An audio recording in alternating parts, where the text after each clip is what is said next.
Kisah kampung kecil Sian Rhein Bibobo dan sejarah masuknya misionaris Eropa di kampung Sian Rhein pada tahun 1957. Kampung Bibobo adalah salah satu dari sekian kampung di Desa Tunbaun, Kecamatan Amrasi Barat, Kabupaten Kupang.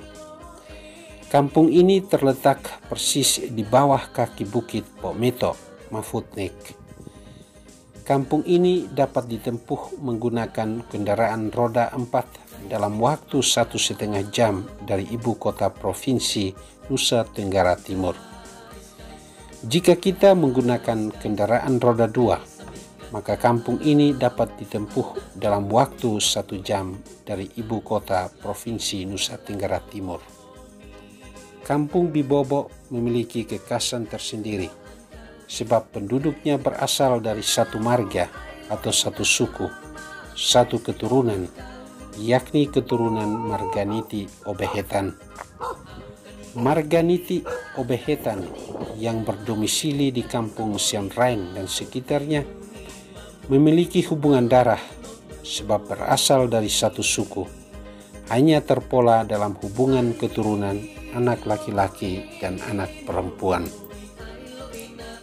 Sebelum berpindah pemukiman ke kampung Bibobo, Marganiti Obehetan, Honin dan Simin mendiami kampung Wainuni, Kainka, Whitefort, Sian Rhein, Keraro, dan Bikonaset.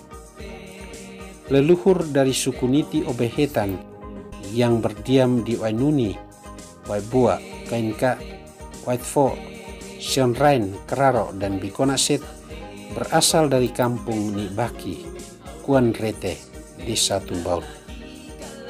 Maka tak heran jika sebagian dari keturunan Marganiti Obehetan berdiam di kampung Kuan Rete. Turunan dari suku yang bermarganiti mendiami kampung-kampung tradisional ini hingga tahun 1960-an. Pada tahun 1968 sampai tahun 1978, pemerintah mengembangkan sistem pemukiman terpusat, desa konsentrasi, di mana terjadi perpindahan penduduk dari kampung tradisional menuju kampung konsentrasi di dalam wilayah Desa Tunbaun.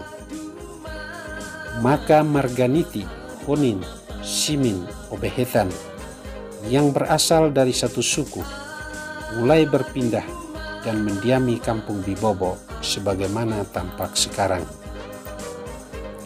Sejak pembentukan kampung konsentrasi, secara bertahap penduduk yang bermarganiti Obehetan, Honin, Simin yang mendiami kampung Kainka, Whitefort, Sian Rhein, Keraro, dan Bikonaset berpindah ke pemukiman baru, yakni kampung Bibobo.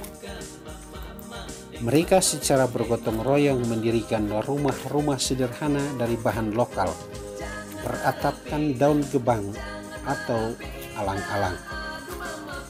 Beberapa orang yang mampu secara ekonomi membangun rumah-rumahnya secara permanen.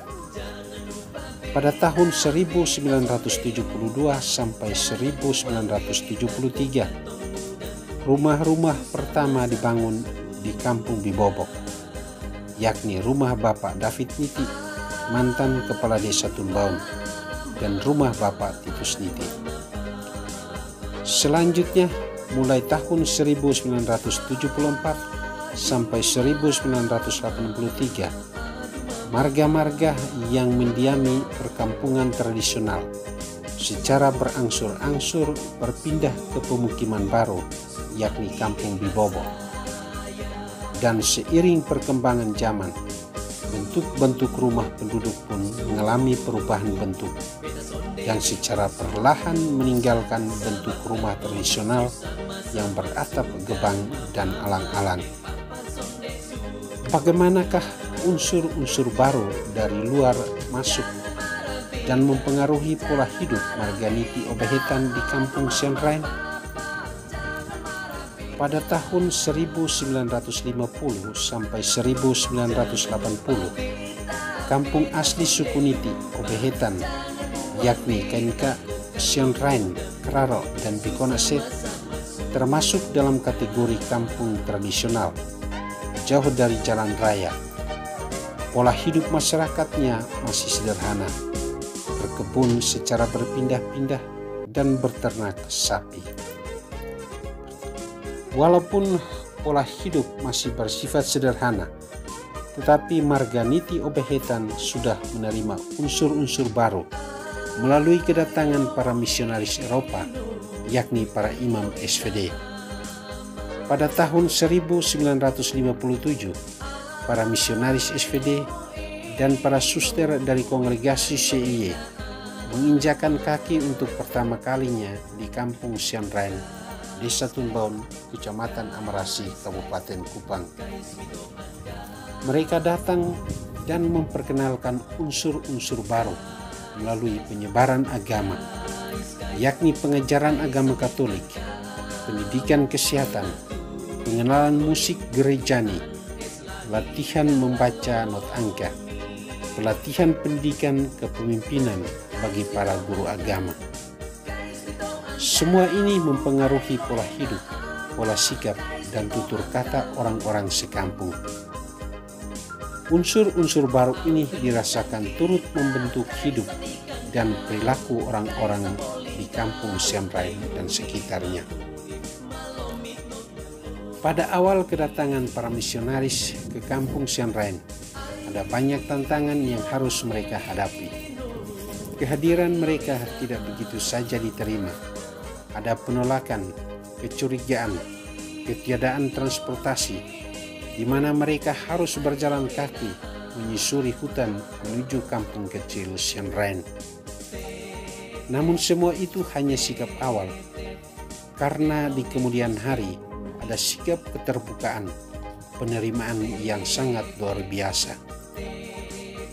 Jasa dan dedikasi mereka tidak sia-sia. Di tahun 2007 sampai sekarang telah lahir benih-benih panggilan. Ada imam, frater, dan suster sebagai buah-buah perjuangan para misionaris dahulu. Para misionaris juga meninggalkan kenangan rohani yang selalu mengingatkan umat akan jasa mereka. Pada tahun 1980-an, di saat musim panceklik, kelaparan, para misionaris membuat pelayanan karitatif.